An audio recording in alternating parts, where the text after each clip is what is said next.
சொல்லழகும் பொருளழகும் கொண்ட தனது தெள்ளுத்தமிழ் தாலாட்டு பாடல்களாலும் பள்ளி செல்லும் வயதிலே என் உள்ளத்தில் தமிழ் உணர்வை ஊட்டிய எனது அன்னையே, தாயே, தமிழே, மூத்தவளே, உன்னை வணங்குகிறேன். இன்றைய தினம் நான் எடுத்துக்கொண்ட தலைப்பு வாழ்க்கை. ஆமாம், வாழ்க்கை என்ன என்பதை பற்றி ஒரு சிறிய சம்பவத்தின் மூலமாக இன்றைய தினம் உங்களோடு பகிர்ந்து கொள்கிறேன். ஒரு அழகான கிராமம். அந்த கிராமத்தில் ஒரு ஏரிக்கரையிலே ஒரு சிறுவன் விளையாடு கொண்டிருக்கிறான். அப்பொழுது என்னை காப்பாற்று காப்பாற்று என்று ஓர் அலறல் அந்த ஆற்றோர தண்ணீரிலிருந்து வெளிவருகிறது. உற்று நோக்கினால் அங்கே வலைக்குள்ளே ஒரு முதலை ஒன்று மாட்டிக்கொண்டு இந்த சிறுவனை பார்த்து காப்பாற்று என்று கதறுகிறது. அதற்கு அவன் சிறுவன் சொன்னான், மாட்டேன், உன்னை காப்பாற்றினால் என்னை விழுங்கி விடுவாய், காப்பாற்ற மாட்டேன் என்று அந்த சிறுவன் மறுக்கிறான். ஆனால் முதலை என்ன சொல்லுகிறது, நான் உன்னை சத்தியமாக சாப்பிட மாட்டேன், என்னை காப்பாற்று என்று கண்ணீர் விடுகிறது. முதலையின் பேச்சை நம்பி சிறுவனும் வலையை அறுக்க ஆரம்பிக்கிறான். அறுத்து முடிப்பதற்குள் அந்த சிறுவனுடைய காலை முதலை பிடித்து கொண்டது. உடனே சிறுவன் சொல்லுகிறான், பாவி முதலையே, இது நியாயமா என்று கண்ணீரோடு கேட்கிறான்.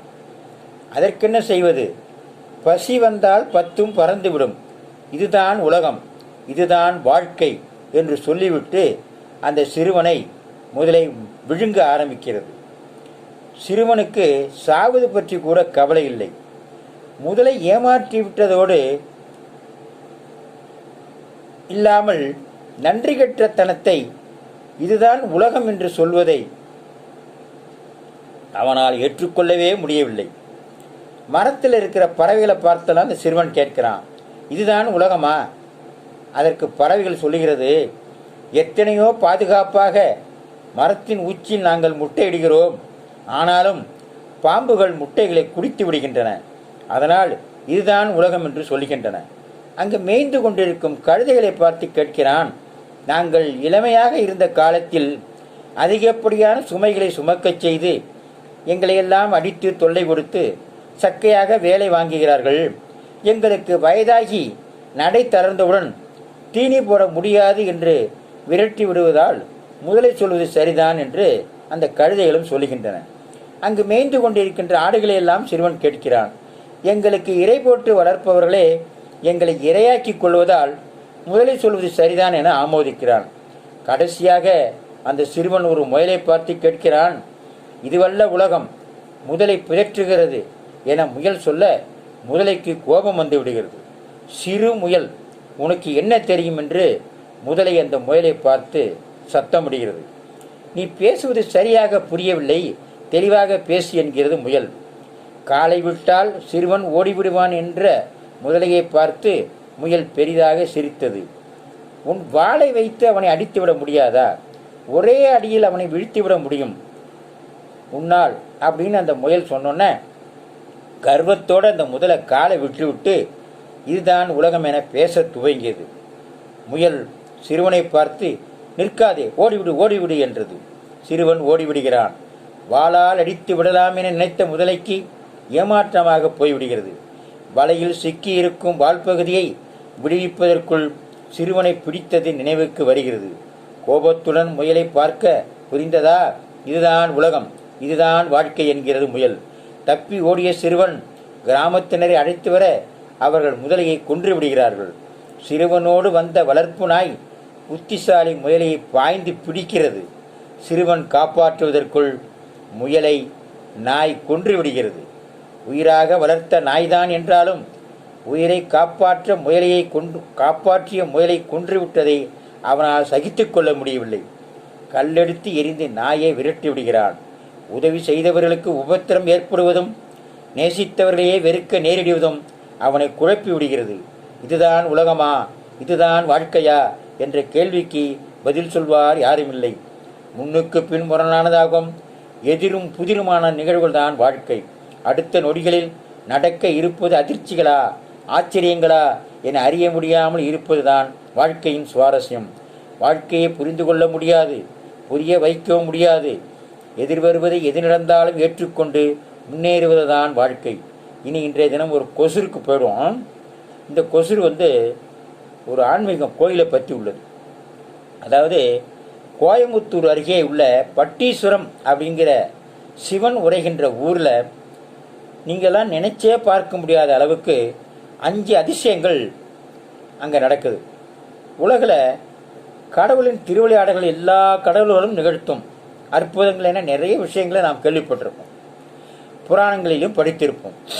ஆனால் நம்முடைய கண் முன்னாலே நம்முடைய தமிழ்நாட்டில் நாள்தோறும் நடந்து கொண்டிருக்கும் அதிசயங்கள் பற்றி நாம் அறிந்து கொள்ளாமலேயே இருக்கிறோம். அதிலும் ஒரே ஊரில் ஒன்றல்ல இரண்டல்ல 5 அபூர்வ அதிசயங்கள் நாள்தோறும் நடந்து கொண்டிருக்கின்றன. அதை கேட்டால் உங்களால் நம்பவும் முடியாது, நம்பாமல் இருக்கவும் முடியாது. அதில் சில விஷயங்களை சிவபெருமானை நேரில் நிகழ்த்துவதாக நம்பப்படுகிறது. அதாவது கோயம்புத்தூருக்கு அருகில் ஒரு 6 கிலோமீட்டர் தூரத்தில் இருக்கிறது பேரூர்னு ஒரு ஊர். இந்த பேரூரில் பெரிய சிவன் கோயில் ஒன்று இருக்குது. அந்த கோவிலின் பெயர் பட்டீஸ்வரர் கோயில்னு பேர். அதனால் இந்த ஊரும் பட்டீஸ்வரம் என்றே அழைத்து பிரபலமாகி போனது. இது தேவாரத்தில் பாடல் பெற்ற ஸ்தலங்களில் ஒன்று. இங்குள்ள சிவன் அதீத ஆற்றல் கொண்டவராக அந்த ஊரில் உள்ள எல்லோருக்கும் பாரபட்சமே இன்றி மறுபிறப்பில்லாத முக்தியை வழங்குகிறார். அது மட்டுமல்ல, இந்த ஊரில் இன்னும் 5 அதிசயங்கள் நடக்கின்றன. முதல் அதிசயம், அந்த ஊரில் இறந்து போகின்றவர்களின் உடல் எரிக்கப்பட்டு சடங்குகள் செய்யப்பட்ட பின் மற்ற எல்லா ஊர்களைப் போலவும் எலும்பு துண்டுகளை எடுத்துக்கொண்டு சென்று அவர்கள் முக்தி அடைய வேண்டும் என்பதற்காக ஆற்றில் விடுவார்களாம். அப்படி விடப்படுகின்ற எலும்பு துண்டுகள் என்னாகும் தெரியுமா? ஒரு சில வாரங்களுக்குள் இந்த எலும்புகள் யாவும் கல்லாக மாறிவிடுமாம். இந்த அதிசயம் தொடர்ந்து பல 1000 ஆண்டுகளாக நடந்து கொண்டு வருகிறது. இரண்டாவது அதிசயம், பொதுவாக பனைமரம் எவ்வளவு காலம் வரை இருக்கும்? அதிகபட்சம் 100லேருந்து 120 வருஷம் இருக்கும். ஆனால் இந்த பட்டீஸ்வரம் கோயிலில் உள்ள பனைமரம் பல 100 ஆண்டுகளாக ஒரே ஒரு பனைமரம் இருக்கிறதாம். இது இளமையாகவே இருக்கிறதாம். கடும் கோடையில் கூட சிறிதளவு கூட இந்த பனைமரம் வாடி போகாதாம். பனைமரம் மட்டும் இல்லைங்க, இந்த பட்டீஸ்வரம் கோயிலில் அந்த வளாகத்தில் ஒரு பெரிய புளிய மரமும் இருக்குது. அதில் சீசன் சமயங்களில் புளியம்பழங்கள் காய்த்து தொங்கும். இதில் என்ன அதிசயம்னு கேட்குறீங்க இல்லையா? இருங்க சொல்கிறேன். அந்த குறிப்பிட்ட புளிய மரத்தில் காய்க்கின்ற பழங்களில் உள்ள விதைகளை முளைக்க வைத்தால் எத்தனை நாட்கள் ஆனாலும் முளைக்காதாம். இந்த புளிய மரம் கூட அந்த கோவிலில் உள்ள சிவனின் முக்தி பெற்று மறுபிறப்பில்லாமல் இருக்கிறதா அப்படின்னு ஒரு ஐதீகமே உண்டு.